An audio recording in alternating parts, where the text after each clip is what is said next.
Morning friends, இது உங்கள் friends police academy. நம்ம இப்போ என்ன பார்க்க போகிறோம் அப்படின்னா, மே 9, 2024 வியாழக்கிழமை இன்றைக்கி கரண்ட் அஃபேர்ஸ் தான் பார்க்க போகிறோம். இதுக்கு முன்னாடி பார்த்தீங்கன்னா நம்ம daily current affairs video upload பண்ணியிருக்கோம். அதை பார்க்காதவங்க பார்த்து நோட்ஸ் எடுத்து வச்சுக்கோங்க. அது மட்டும் இல்லாமல் பார்த்தீங்கன்னா டெய்லி ஈவினிங் 6 மணிக்கு டிஎன்பிசி டி நியூஸ் வர தேவை கிளாஸஸ் வந்து பார்த்திங்கன்னா ஒரு டாப்பிக்காக நம்ம ஸ்கூல் புக் வைஸ் வந்து போட்டுட்ருக்கோம். அதையும் பார்க்கலன்னா கண்டிப்பாக பார்த்து நோட்ஸ் எடுத்து வச்சுக்கோங்க. நம்மளோட ஷார்ட்ஸில் வர கரண்ட் அஃபேர்ஸ் கொஸ்டின் எல்லாமே இம்பார்ட்டன் தான்.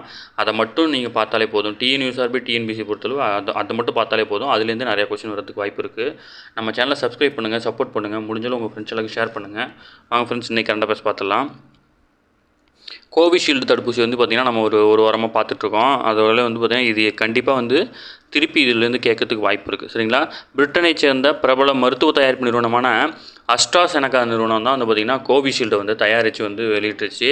இது வந்து பார்த்திங்கன்னா லண்டனில் இருக்க ஆக்ஸ்போர்ட் பல்கலைக்கழகத்துடன் இணைந்து தான் வந்து இது கண்டுபிடிச்சிருக்காங்க. பார்த்திங்களா? இது முக்கியமானது. அதாவது பார்த்திங்கன்னா இந்த மருந்தை இந்தியாவில் வந்து சீரம் நிறுவனம் தான் வந்து பார்த்திங்கன்னா தயாரித்து விற்பனை பண்ணிட்டு இருந்துச்சு. இது வந்து பார்த்திங்கன்னா மிக அரிதான ரத்த அணுக்கள் வந்து குறைதல் உள்ளிட்ட வந்து பார்த்திங்கன்னா பாதிப்புகள் ஏற்படுதுன்னு சொல்லிட்டு என்ன பண்ணியிருக்கு அந்த நிறுவனம் அப்படின்னா, அதன் காரணமாக இல்லாமல் கொரோனாவுக்கு வந்து பார்த்திங்கன்னா மாற்று மருந்து நிறைய கண்டுபிடிக்க ஆரம்பிச்சிட்டாங்க. அதனால் வந்து நாங்கள் வந்து சந்தையில் இருக்கிற கோவிஷீல்டு மருந்துகளை வந்து திருப்பி வாபஸ் வாங்கிக்கிறோம் அப்படின்னு சொல்லியிருக்கிறாங்க. ஓகேங்களா? முன்னதாக ஐரோப்பிய யூனியன் மருந்து கட்டுப்பாட்டு அமைப்பான ஐரோப்பிய மருத்துவ ஆணையம் வந்து பார்த்திங்கன்னா அஸ்ட்ராசெனகா நிறுவனத்தின் கொரோனா தடுப்பூசி இந்தியாவில் வந்து கோவிஷீல்டுன்னு பேர் தங்கள் யூனியனில் உள்ள 27 நாடுகள் வந்து பார்த்திங்கன்னா இந்த இதை வந்து பயன்படுத்த வேண்டாம் அப்படின்னு சொல்லிட்டு தடை விதிச்சிருக்காங்க. ஓகேங்களா? இதெல்லாம் முக்கியமானது, தெரிஞ்சிக்க வேண்டியது. அடுத்து மே 11, 12 வந்து பார்த்திங்கன்னா சென்னையில் ரஷ்ய கல்வி கண்காட்சி நடக்குது. ஓகேங்களா? இந்திய மாணவர்களுக்கு என்று ரஷ்ய அரசு பல்கலைக்கழகம் பார்த்திங்கன்னா 8000 மருத்துவ இடங்கள் வந்து ஒதுக்கீடு செய்யப்பட்டிருக்கு. ஓகேங்களா? ரஷ்ய கலாச்சார மையத்தில் ரஷ்ய கல்வி கண்காட்சி வந்து 2024 வந்து நடைபெற இருக்குது. ஓகேங்களா? இது முக்கியமானது. எங்கன்னா சென்னையில் ரஷ்யாவின் மருத்துவ படிப்பில் செய்கிறதுக்கு பார்த்திங்கன்னா நீட் தேர்வில் குறைந்தபட்சம் வந்து பார்த்திங்கன்னா 50% மதிப்பெண்ணாச்சும் பெற்றிருக்கணும். ஓகேங்களா? அடுத்து புற்றுநோய் பாதித்தோருக்கு வந்து பார்த்திங்கன்னா முடிதானம் பண்ணியிருக்காங்க. யார் அப்படின்னா நர்ஸ்லாம் சேர்ந்து. இது வந்து பார்த்திங்கன்னா புற்றுநோய் பாதிக்கப்பட்ட தமிழகம் முழுவதும் செவிலியர்கள் வந்து பார்த்திங்கன்னா கல்லூரியில் பயிலும் சுமார் 3000க்கும் மேற்பட்ட மாணவிகள் வந்து தங்கள் தலைமுடி வந்து தானமாக வழங்கியிருக்காங்க. ஆசியா இந்தியா புக் ஆஃப் ரெக்கார்ட்ஸில் வந்து இது இடம்பெற்றிருக்கு. ஓகேங்களா? உலகம் முழுவதும் பார்த்திங்கன்னா மே 12 ஃப்ளாரன்ஸ் நைட்டிங்கேலோடைய பிறந்தநாள் தான் வந்து பார்த்திங்கன்னா சர்வதேச செவிலியர் தினமாக கடைபிடிக்க வருது. அந்த வகையில் பார்த்திங்கன்னா இந்த சாதனை வந்து அவங்க படைச்சிருக்காங்க. தெரிஞ்சுக்கோங்க, கண்டிப்பாக கேட்கறதுக்கு வாய்ப்பு இருக்குது. அடுத்து பாஜகவோட முன்னாள் எம்எல்ஏ வந்து வேலாயுதன் அப்படின்றவர் வந்து பார்த்திங்கன்னா காலமாயிட்டார். இவர் வந்து பார்த்திங்கன்னா 1996 சட்டப்பேரவைக்கு தேர்ந்தெடுக்கப்பட்ட தமிழகத்தின் முதல் பாஜக எம்எல்ஏ அவர். ஓகேங்களா? பாஜக வந்து பார்த்திங்கன்னா ஃபஸ்ட்டு தமிழ்நாட்டில் இவர் தான் வந்து முதல் எம்எல்ஏவை ஜெயிச்சிருக்காரு. அடுத்து வந்து பார்த்திங்கன்னா சத்தீஸ்கர் மாநிலம் வந்து தந்தேவாடா மாவட்டத்தில் கடந்த ஞாயிற்றுக்கிழமை வந்து பார்த்திங்கன்னா 30 நக்சல்கள் வந்து சரணடைஞ்சாங்க. இதை பற்றி நம்ம படிச்சிருந்தோம். அவங்க வந்து பார்த்திங்கன்னா நக்சல்கள் மறுவாழ்வுக்காக வந்து மாநில அரசால் தொடங்கப்பட்ட வீடுகளுக்கு திரும்புங்கள் அப்படின்ற முன்னெடுப்பின் விளைவாக தான் வந்து பார்த்திங்கன்னா அவங்க சரணடைச்சிருக்காங்க. இந்த வார்த்தை ரொம்ப முக்கியம். வீடுகளுக்கு திரும்புங்கள் அப்படின்ற முன்னெடுப்பு எந்த மாநிலத்தை சேர்ந்தது அப்படின்னா சத்தீஸ்கர் மாநிலத்தை சேர்ந்தது. இது எதுக்காக அப்படின்னா நக்சல்கள் வந்து பார்த்திங்கன்னா திருந்தி வாழ்கிறதுக்கு ஒரு வாய்ப்பளிக்கிற திட்டம். ஓகேங்களா? அடுத்து வந்து பார்த்திங்கன்னா வழக்கறிஞர் மற்றும் பேராசிரியருமான சர் வில்லியம்ஸ் ஐவர் ஜெனிக்ஸ். ஓகேங்களா? இவரை பற்றி கொஞ்சம் டேட்டா கொடுத்துருக்காங்க. இவர் வந்து பார்த்திங்கன்னா 1956-57 மலேசியாவின் அரசியல் நிர்ணய சட்டத்தை உருவாக்க வந்து உதவி இருக்கார். இவர் வந்து இந்திய அரசியலமைப்பு சட்டத்தை பார்த்து ரொம்ப கிண்டல் அடித்து ஒரு வார்த்தை சொல்லியிருக்காரு.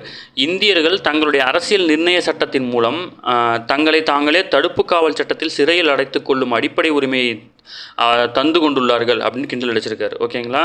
இந்திய அரசியலமைப்பு சட்டம் பகுதி 3 வந்து பார்த்திங்கன்னா இந்தியனுடைய அடிப்படை உரிமைகளை உறுதி செய்கிறது. அதில் பிரிவு 21 வந்து பார்த்திங்கன்னா எந்த குடிமகனுடைய உயிரும் தனிமனித சுதந்திரமும் சட்டப்படி அல்லாமல் வேறு எந்த வகையிலும் பாதிக்கப்படக்கூடாது அப்படின்றத உறுதி செய்யுது. ஓகேங்களா? இதெல்லாம் கேட்குறது வாய்ப்பு இருக்குது. பிரிவு 21 கேட்பாங்க. சரிங்களா?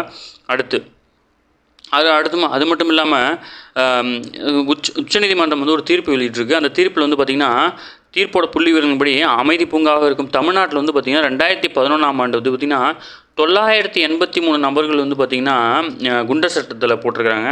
அது மட்டும் இல்லாமல் மிகவும் வந்து பார்த்திங்கன்னா அமைதி குறைவான மாநிலமாக கருதப்படும் ஜம்மு காஷ்மீரில் 239 நபர்கள் மேலே வந்து பார்த்திங்கன்னா குண்டர் சட்டம் போட்டிருக்காங்க. இது அப்படியே ஆப்போசிட்டில் இருக்குது. ஓகேங்களா, தமிழ்நாடு வந்து அமைதியான மாநிலம் தான். அதுலேயே வந்து பார்த்திங்கன்னா 983 பேரில் குண்டர் தடுப்பு சட்டம் போட்டிருக்காங்க.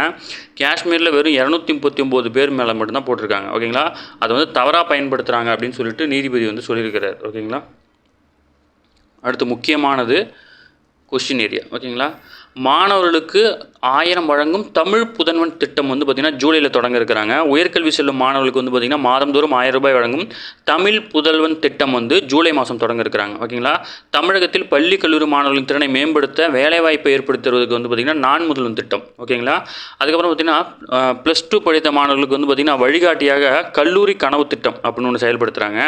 தமிழகத்தில் அரசு பள்ளியில் 6லேருந்து 12ஆம் வகுப்பு வரைக்கும் படித்து உயர்கல்வி செல்லும் மாணவிகளுக்கு வந்து பார்த்திங்கன்னா புதுமை பெண் திட்டம். ஓகேங்களா, இதே மாணவர்களுக்குன்னா தமிழ் புதல்வன் திட்டம். முக்கியமானது, திட்டம் பேர் கண்டிப்பாக ஞாபகம் வச்சுக்கணும். அடுத்து ஒரே ஆண்டில் வந்து பார்த்திங்கன்னா 513 கோடி நிதி வந்து திரட்டியிருக்காங்க சென்னை ஐஐடி. முன்னாள் மாணவர்கள் மற்றும் கார்ப்பரேட் நிறுவனங்கள் வந்து பார்த்திங்கன்னா கல்விக்காக நன்கொடை வழங்கியிருக்காங்க. அதில் இந்த வகையில் 2023-24ஆம் ஆண்டு நிதியாண்டில் வந்து பார்த்திங்கன்னா சென்னை ஐஐடி வந்து பார்த்திங்கன்னா 513 கோடி நிதியை வந்து திரட்டி சாதனை படைச்சிருக்கு. ஓகேங்களா,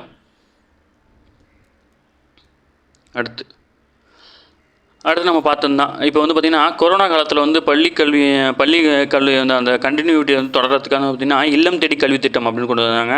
கல்லூரி மாணவர்களுக்கு 1000 வழங்கும் புதுமை பெண் திட்டம், அப்புறம் வந்து பார்த்திங்கன்னா திறன் பயிற்சி அளிக்கும் நான் முதல்வன் திட்டம், கல்வித்துறை சார்ந்த திட்டங்கள் முக்கியத்துவம் வாய்ந்த, அதுடன் உடல் நலத்தை வந்து பேணும் வகையில் பார்த்திங்கன்னா மக்களை தேடி மருத்துவம், இன்னுயிர் காப்போம் அப்படின்ற திட்டங்கள்லாம் வந்து பார்த்திங்கன்னா மருத்துவத்துறை சார்ந்த திட்டங்கள். ஓகேங்களா, இந்த மாதிரிலாம் கேட்கறதுக்கு வாய்ப்பு இருக்குது. நீங்கள் கரெக்டாக படித்து வச்சுக்கணும். இது வந்து இதை பற்றி நம்ம எலெக்ஷன் ஸ்டார்டிங்கில் வந்து பார்த்திங்கன்னா நிறைய பிடிஎஃப்லாம் பார்த்துருக்கோம். அதெல்லாம் வந்து கலெக்ட் பண்ணி அந்த பிடிஎஃப்லாம் இருந்துச்சுன்னா அதுலேருந்து நீங்கள் கண்டிப்பாக எடுத்துக்கோங்க. அடுத்து பாரிஸ் ஒலிம்பிக் போட்டிக்கான கிரீஸில் ஏற்றப்பட்ட தீபம் வந்து பிரான்ஸ் மார்சியல் நகரில் வந்து பார்த்திங்கன்னா வந்தடைஞ்சிருக்கு. பாரிஸ் ஒலிம்பிக் போட்டி வரும் ஜூலை 26ஆம் தேதி முதல் ஆகஸ்ட் 11ஆம் தேதி நடைபெற உள்ளது. ஒலிம்பிக்கின் பிறப்பிடமாக கருதப்படும் வந்து பார்த்திங்கன்னா கிரீஸில் உள்ள ஒலிம்பியா நகரில் வந்து பார்த்திங்கன்னா கடந்த மாதம் 16ஆம் தேதி வந்து ஒலிம்பிக் தீபம் ஏற்றும் நிகழ்ச்சி வந்து நடைபெற்றது. ஒலிம்பிக் தீபம் ஓட்டம் தொடங்கி அங்கிருந்து நவீன ஒலிம்பிக் பிறப்பிடமாக கருதப்படும் ஏதென்ஸுக்கு வந்து கொண்டு செல்லப்படுகிறது. ஓகேங்களா, இந்த தீபம் 12 நாட்கள் பயணமாக பிரான்ஸை நோக்கி வந்து பார்த்திங்கன்னா 19ஆம் நூற்றாண்டில் கட்டப்பட்ட பெலம் என்ற மரத்தில் ஏற்பட்ட அந்த மரக்களத்தில் தான் வந்து எடுத்துகிட்டு வராங்க. இது முக்கியமானது. ஓகேங்களா, ஒலிம்பிக்கின் பிறப்பிடமாக கருதப்படுவது பார்த்திங்கன்னா கிரீஸு, நவீன ஒலிம்பிக்கின் பிறப்பிடமாக கருதப்படுவது வந்து பார்த்திங்கன்னா ஏதென்ஸ். ஓகேங்களா, இதில் முக்கியமானது. அடுத்து ஒலிம்பிக் மல்யுத்தத்துக்கு தகுதி பெறுவதற்காக கடைசி வாய்ப்பாக இருக்கும் உலக குவாலிஃபயர் மல்யுத்த போட்டியில் வந்து பார்த்திங்கன்னா இஸ்தான்புல் நகரில் வியாழக்கிழமை தொடங்கும் நிலையில் இந்தியாவின் தீபக் புனியா, அமன் ஷெராவத் உள்ளிட்டோர் வந்து அதில் பங்கேற்க இருக்கிறாங்க. ஓகேங்களா, இதில் வந்து வெற்றி பெறல, இப்போ தான் பங்கேற்கிறாங்க. அடுத்து வந்து பார்த்திங்கன்னா தாயகத்துக்கு பணம் அனுப்புவோர் பட்டியல் வந்து பார்த்திங்கன்னா உலக அளவில் வந்து பார்த்திங்கன்னா இந்தியா முதலிடத்திலையும், மெக்சிகோ 2வது இடத்துலையும், சீனா 3வது இடத்துலையும் இருக்குது. ஓகேங்களா, இதெல்லாம் முக்கியமானது.